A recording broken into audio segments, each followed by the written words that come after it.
being initiated into this unionization like membership club, and it's showing her interest in workers' unionization and her understanding the struggles of inconsistent wages with her own background as a working actress, as well as her childhood background.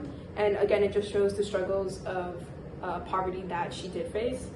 And again, this is 6 years prior to her marriage with Peron. So it's showing, it contradicts Borges because it is showing her authentic youthful self. And it's showing Eva before Evita and how she wanted to be politically active even before she was connected to a politician.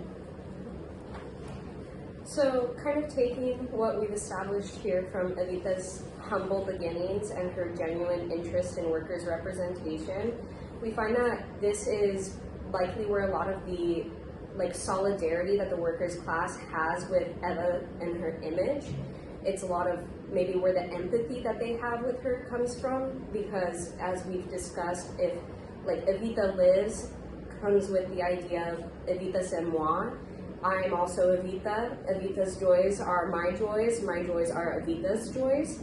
And this kind of resonance happens because they are able to see themselves represented in Evita. She had these struggles of poverty in the beginning of her life, and that was a sensitivity that she continued to represent throughout her more active political career. We also connected this to Son Torno's Felicidad del Pueblo. So in this image, we see a family that is celebrating what seems to be their son graduating from college. He's holding a diploma, and the black armband suggests that this is sometime after Evita's death. But despite that, we see Evita memorialized in several different aspects of the image.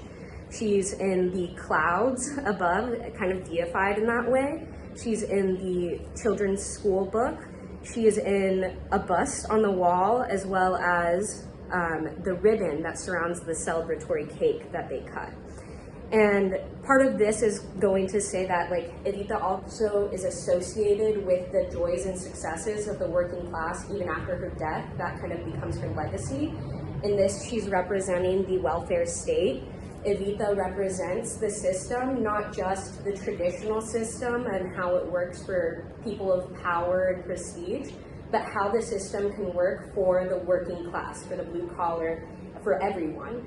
Evita represents that class mobility. She's always been one of the people. I think that's significant with what we discussed at the end of the museum, where she decided not to run for the vice presidency.